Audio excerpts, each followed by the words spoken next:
नमस्कार दोस्तों। आज की स्टॉक लर्निंग में हम लोग जानने वाले हैं एक कंपनी है जिसका नाम है साइबर टेक। खास के साइबर तो आपने अक्सर सुना होगा। तो साइबर बड़ा मामला चलता है मार्केट को लेकर के, चाहे साइबर सब कुछ आजकल साइबर पे ही टिकी हुई है। साइबर का मतलब जो कि ऑनलाइन कामकाज होती नजर आती है।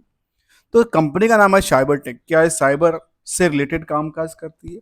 तो कहती है cyber tech system is software. ये सॉफ्टवेयर बनाती है साइबर के लिए, सर्वर के लिए, या कुछ और है। जहां पे इस स्टॉक में कुछ ऐसा देखने को मिलता है जो खास के एक महीने में देखा गया, करीब 16% की जंप करती है स्टॉक में। एक टाइम कट ऑफ डेट के हिसाब से देखा जाए तो 6 महीने में करीब 8% जंप करती है, और एक साल में नियरली 57%, और लास्ट 5 सालों में कितना 353% की जंप है। स्टॉक की प्राइस डबल ज़्यादा नहीं है, 2 नंबरी के बराबर है।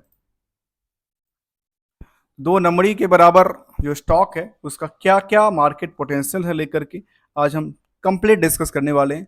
चलेंगे, समझने का प्रयास करेंगे किसको लेकर के, साइबर साइबर सिस्टम को लेकर के, साइबर टेक को लेकर के। जहां पे चार्ट में जो लास्ट पहले चार्ट में 2024 में जून जनवरी में ब्रेकआउट किया था ना, वो सेम प्राइस पे दोबारा आके खड़ी हुई है। तो 6 महीने के बाद दोबारा ये मूविंग एवरेज से ऊपर उछलती हुई नजर आती है। तो चलिए, जहाँ पे इसका रिजल्ट का पार्ट आया था, रिजल्ट के पार्ट में एक नज़र डिस्कस करते हैं। और उस रिजल्ट के पार्ट के बारे में कहती है कंपनी, जो वाई वाई में 5% की ग्रो लेवल है सेल्स के बेसिस पे, और बाकी जो है खास के बीटा में 11% की जंप है। और नेट प्रॉफिट और ईपीएस के अंदर हिसाब से कहती है करीब करीब 38% और 36% की जंप लगाइए। कहाँ से? जून 23 को जून 24 को कंपेयर करेंगे तो। लेकिन खास के जून मार्च वाले से कंपेयर करें जून को, तो भी लगता है अच्छा सेल्स थोड़ा सा ग्रो किया है। मतलब थोड़ा थोड़ा करके ये देखने को मिलती है जो थोड़ा सा जंप करती नजर आती है, चाहे वो पिछले लास्ट क्वार्टर की कंपेयर की बात करें या फिर सेम पिछले साल के, जिसको वाई वाई कहते हैं, इसके हिसाब से देखिए तो चलिए थोड़ा सा स्टेप स्टेप लेने का प्रयास करते हैं, समझने का प्रयास करते हैं स्टॉक को लेकर के। तो साइबर टेक करती क्या है? जैसे इसके वेबसाइट्स पर लगती है कि ये सॉफ्टवेयर और ये सिस्टम बनाने वाली कंपनी, कहते हैं GS based in the smart decisions making. और बड़ी बड़ी साइबर पे ऊपर उन्होंने देखा है clouds, S A P, G I S, next gen solution की काम बेस डिटेल निकल के आती है। कहती है 600 से ज़्यादा एम्प्लॉय हैं, और करीब करीब 70 क्लाइंट्स की लिस्ट है इनके पास। कहती है 25 साल का इंडस्ट्रियल एक्सपीरियंस है, और 7 लोकेशन में कंपनी कामकाज करती है। अचीवमेंट की बात करती है कंपनी, और कुछ और ऐसा इन्फॉर्मेशन खास के मैं पता है क्यों जानकारी ये जानने लगता हूँ, क्योंकि किसी भी स्टॉक को जानने से पहले, जहाँ पे आपको केवल केवल कहते हैं लोग, मैंने देखा है मैं भी कई बार चीज़ें देखते रहता हूँ, समझते रहता हूँ। केवल केवल चार्ट में आपको दिखा था, अच्छा ये चार्ट ने अभी ऐसा कर रहा है, और ये ऐसे ऐसे मूवमेंट होगा, और ये आगे चल कर के ऐसा हो सकता है। केवल चार्ट तो एक मार्केट की स्ट्रेटजी है। मार्केट में मान लो भीड़ लग गई, मार्केट अच्छी है, भीड़ लग गई तो प्राइस तो बढ़ेगी ना, डिमांड बढ़ जाएगी। लेकिन क्या स्टॉक की जो फंडामेंटल्स हैं कंपनी को, क्या कंपनी के फंडामेंटल उसी हिसाब से कामकाज करती है या नहीं करती है, वो देखने वाली बात है। जहाँ कंपनी कहती है हमारे पास क्लाइंट्स हैं, बड़ी बड़ी क्लाइंट्स हैं, और बड़े बड़े नाम्स उन्होंने अपने वेबसाइट्स पे मेंशन किया हुआ है, सोशल मीडिया फीड्स की बात करती है, बाकी सारी चीज़ करती नजर आती है। चलिए साइबर टेक के बारे में आप आते हैं अपनी स्टेप बाय स्टेप। तो करंट मार्केट प्राइस को हम 3 एस्पेक्ट में बांटते हैं। पहला इज द फंडामेंटल, जहाँ पे हमने बिजनेस मॉडल के बारे में देखा। तो कंपनी बिजनेस क्या करती है? सॉफ्टवेयर और टेक्नोलॉजी से रिलेटेड करती है काम, सॉफ्टवेयर डेवलपमेंट सर्विस का काम है। और इससे होने वाली प्रॉफिट और नुकसान के बारे में चर्चा करेंगे, साथ में इनके अदर इनकम के साथ बात करेंगे। अब दूसरी तरफ देखें इसका ट्रेंड। ट्रेंड क्या क्या है? दूसरे एस्पेक्ट का नाम है ट्रेंड। और ट्रेंड में क्यों कहता हूँ कि बेसिकली इसको आमतौर की भाषा में टेक्निकल कहते हैं, और हम टेक्निकल की कोई बात नहीं करते, हम कहते हैं कि ट्रेंड क्या कहते हैं। ट्रेंड के बारे में आपको पता होगा। ट्रेंड का मतलब हो गया मार्केट में चलने वाली फिलहाल क्या पोजीशंस है, आगे क्या जंप कर सकते हैं। उसका 2 एस्पेक्ट हो सकता है। एक तो मार्केट में इनकी सेल्स लगातार बढ़ती नजर आती है या नहीं नजर आती है। कई दफ़ा सेल्स बढ़ती है लेकिन प्रॉफिटेबिलिटी में क्या होती है, गिरावट आती है। तो प्रॉफिटेबिलिटी ज़्यादा मायने नहीं रखती है, सेल्स मायने रखती है। सेल्स में कई बार वॉल्यूम मायने रखती है, कई बार उनकी कस्टमर बेस मायने रखती है। क्योंकि प्रॉफिट में तो कुछ लायबिलिटी भी हो सकती है, लायबिलिटी माइनस करने के बाद की देखा जाए तो। ऐसे स्टॉक मार्केट की ट्रेंड क्या कहती है, तो इस दोनों के एस्पेक्ट को देखा जाए। अब तीसरे एस्पेक्ट का नाम है, जिसका नाम है सेंटिमेंटल। अब इस सेंटिमेंटल में क्यों कहते हैं, सेंटिमेंटल में देखा जाए तो कहती है कि पल पल की न्यूज न्यूज खबर आती है, कानों तक पहुंचती है, चाहे वो मीडिया के थ्रू आए या फिर किसके थ्रू आपके पास ब्लॉग के थ्रू आए, कुछ भी है ऐसा आंकलन जो कि इसको, खास के किसको, या तो इसके बिजनेस को या इसकी स्टॉक को क्या कर सकता है, मार्केट में या तो इफेक्ट कर सकता है या हिट कर सकता है।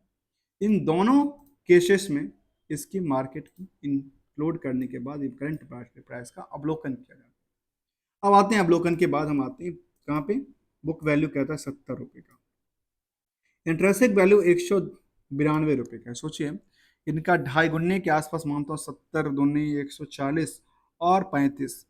हाँ, ढाई गुने से ज्यादा क्या कहती है, ढाई गुने से ज्यादा क्या कहती है इनकी इंटरेस्टिंग वैल्यू कहती है, अर्थात इनकी जो एसेट्स अंडरलाइनिंग वैल्यू है वो कहती है। ये तो था एक अवलोकन किसको लेकर के, इनकी बुक्स को लेकर के। अब आते हैं मार्केट के अवलोकन को लेकर के, जहां पे स्टॉक की प्राइस क्या कहती है, जो प्राइस कहती है उसके बेसिस पे स्टॉक का पी कहता है 25.5, 50 का।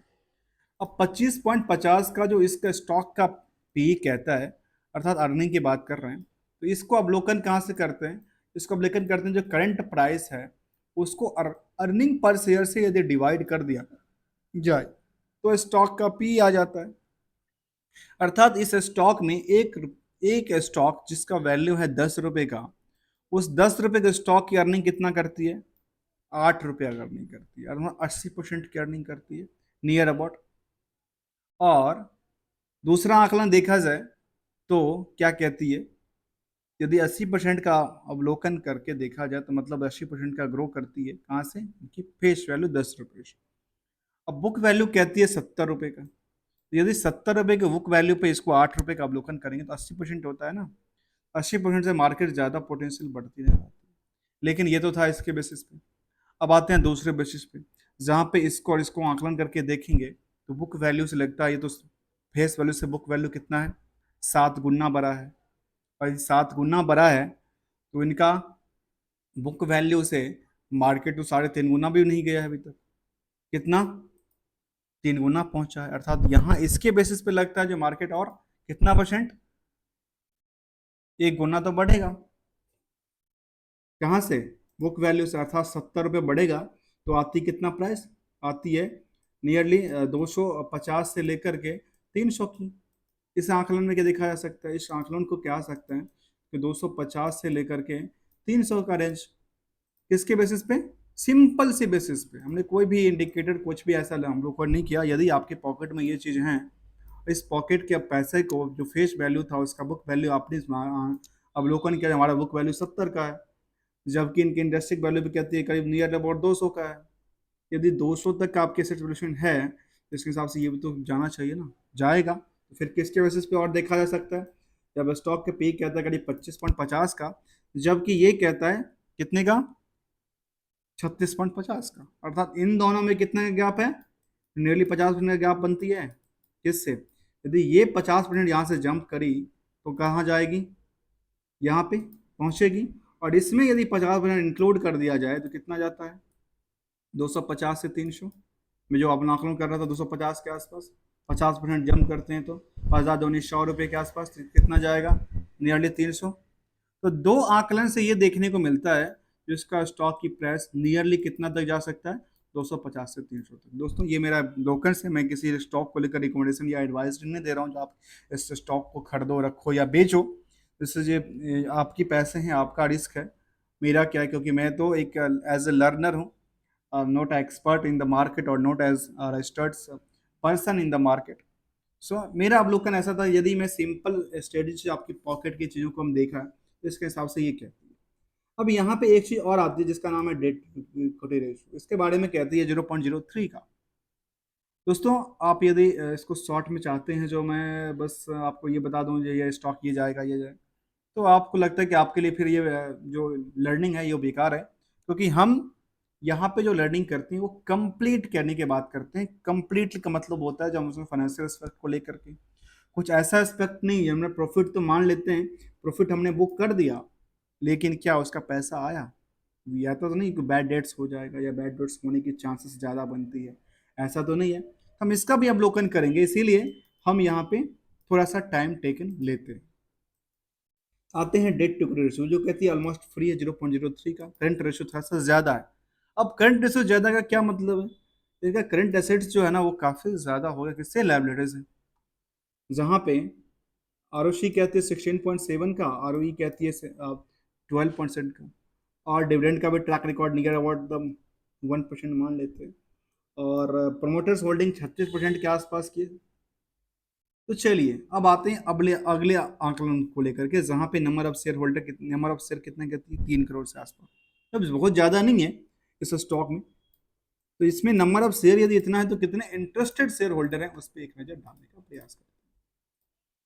तो यहाँ पे इंटरेस्टेड शेयर होल्डर की बात करें तो 31 जून तक की डेटा आती है, 30 जून तक का डेटा आया है, उसमें क्या आती है 31,000, मैं कहता हूँ 35,000, ठीक है, नियर अबाउट द 35,000 लोग यहाँ पे एज ए शेयर होल्डर होंगे, जो कि ट्रेडिंग जोन के कट ऑफ डेट में ये डेटा आती है।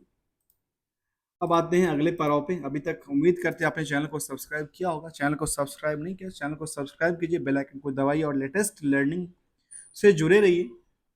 चलते हैं इसके पीयर्स को कंपेयर करते हैं, पीयर्स में कौन कौन आती है, ओकरल्स आती है, पीवी फिनटेक आती है, कैपिट आती है, टाटा सी आते हैं, कोफॉर्ज आते हैं, टाटा टेक्नोलॉजी, मतलब इसको ये मार्केट कैप के बेसिस पे आप कंपेयर कर रहे हैं तो लगता है ये सबसे बड़ी जाती है, और यहाँ पे सबसे छोटी पे इसका नाम निकल के आता है।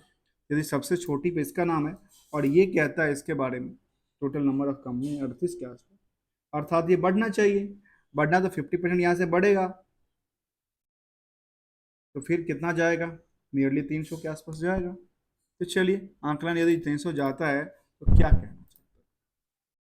जहाँ पे अब आते हैं क्वार्टरली रिजल्ट को लेकर के, क्वार्टर रिजल्ट के बारे में कहती है कंपनी लगातार बिल्डअप करती है, कहती है हाँ उसमें कोई कमी तो है नहीं, क्योंकि लगातार आप पिछले, यदि आपको जून से जून को कंपेयर करें या जून को मार्च से कंपेयर करें, आपस में दोनों कंपेयर करके देखें तो लगता है अच्छा ये तो टॉप ऑफ द ईयर पे कामकाज करती है। तो जब टॉप ऑफ द ईयर पे कामकाज करती है इसके फंडामेंटल में सेल्स के बेसिस पे, तो फिर बाकी क्या इशू है, तो बाकी इशू देखा जाए तो कहती है प्रॉफिटेबिलिटी कितना कमाती है, 7 करोड़ का, कहती है ये भी 7 करोड़ जो है वो क्वार्टरली बेसिस में टॉप पे कामकाज करती है।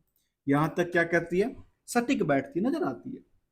अब ईयरली डेटा बेसिस में कहती है कंपनी जो इसका क्या हुआ, लगातार क्या हो रही है, बिल्डअप हो रही है ईयरली बेसिस में। जहां से भी आंकलन करके देखिए, जहां पे 12 महीने का भी डेटा देखेंगे तो 224 करोड़ पे आ जाती है। इतना आकलन करने के बाद हम आकलन करते हैं किसको लेकर के, प्रॉफिट को लेकर के।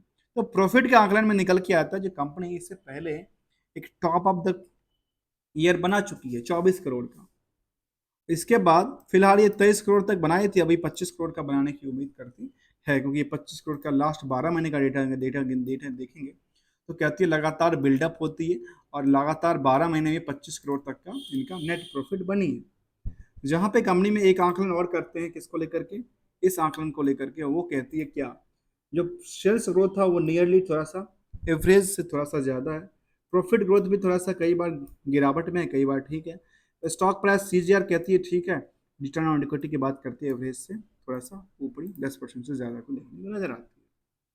अब आते हैं बैलेंस शीट को पीएल से कंपेयर करने के लिए, और वो एस्पेक्ट को लेकर के जानेंगे, जहाँ पे हमने देखा था कि कंपनी में लगातार, खास के मैं एक साल की चार्ट करूँ तो एक साल की चार्ट में क्या नजर आई थी, एक साल की चार्ट में ये नजर आई थी 6 महीने का जो लेवल था उसी लेवल पे दोबारा आई है, और यहाँ से जब आई है तो मार्केट कुछ बड़ी मोमेंटल के साथ तो आई है ना, या कुछ तो बड़ा विश्वास है लोगों का, शेयर होल्डर का, जो ये मार्केट में या तो शेयर होल्डर ने बढ़ के पहले खरीदा है, आगे बेचेंगे, तो ऐसा क्या पोटेंशियल है स्टॉक को लेकर के, तो रिजल्ट की पार्ट इसको क्या कहती है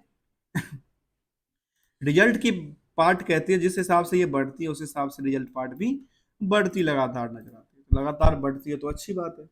अब आते हैं अगले पैदान पे, अगला का नाम है बैलेंस शीट बैलेंस पीएल को कंपेयर करने के लिए, जहाँ पे कंपेयर में देखा गया कि बोरेंस के पार्ट के बारे में कहती कंपनी, जो हमने थोड़ा सा बैलेंस को क्या किया पिछले 23 से 24 में दोगुना से ज्यादा 250% का जंप कर दिया बोरेंस के अंदर। यदि ये जंप किया तो क्या हुआ पता है, इनका प्रॉफिटेबिलिटी इफेक्ट कर गया, क्योंकि प्रॉफिट में इनका इंटरेस्ट पे हुआ तो प्रॉफिट कम हो गया। आगे कहती है प्रॉफिट के इसके रेशियो ट्रेड रेसेबल के बेसिस में, तो कंपनी कहती है ट्रेड रेसेबल कितना है इनके पास। ट्रेड रेसेबल की बात करते करीब 21 करोड़ का। अब एक अवलोकन कीजिए, ठीक है। अवलोकन कहाँ से करना है, 21 करोड़ को कहाँ से करेंगे, सेल्स से और कहाँ से, पीएल से। तो चलिए, लास्ट क्वार्टर का सेल्स कितना कहता था ये इन्होंने, 56 करोड़ का, 21 करोड़ का मार्केट फंसा था। और प्रॉफिट पूरे साल का कितना कहती है कंपनी, 23 करोड़ का। और 23 करोड़ में सोचिए एक टोटल कितना नेट प्रॉफिट मार्जिन माने इसको, 222 करोड़ के हिसाब से देखा जाए तो 10% की मार्जिन है। तो 10% की मार्जिन है तो मार्केट में कितना पैसा फंसा हुआ है इसको, 21 करोड़ का फंसा हुआ है। अर्थात 21 करोड़ में कितना पैसा हुआ है, 2 करोड़। तो 2 करोड़ का पैसा जो है इसमें क्या है, इंक्लूडेड है, किसमें, इसमें। अर्थात नेट प्रॉफिट के फिलहाल चर्चा करें तो निकल के आती है 21 करोड़ की, यदि मैं डेटर कार्ड को डिलीट करता हूँ। तब भी क्या कहती है, तब भी एक सस्टेन करती है, थोड़ा सा मार्केट रिस्क है कहाँ पे, इसको लेकर के, डेटर को लेकर के। डेटर में कोई बैड डेट्स कर गया तो क्या होगा, कि लॉस तो होगा ही ना। चलिए, जहाँ पे डेट इसके बारे में कहते हैं कि 35 के पास पैसा देती है कंपनी, चलिए यहाँ पे अच्छी बात है। अब आते हैं शेयर होल्डिंग पैटर्न की तरफ, जहाँ पे शेयर होल्डिंग पैटर्न की बात करती है जो 36% की होल्डिंग प्रमोटर के पास है और 63-64% की होल्डिंग किसके पास है, पब्लिक के पास। इन दोनों में आपस में क्या तालमेल बैठती है, तालमेल की बात करें तो हमने पहले कहा जो स्टॉक में जो टोटल इन्वेस्टेड है वो करीब कितना है, 35 के शेयर होल्डर है इस कंपनी को लेकर के। अब वहाँ पे तादाद की देखें, तादाद में क्या कहती है, प्रमोटर कहती है एक कंपनी है जो कि इनके 14% कुछ कुछ होल्डिंग इनके नजर आती है।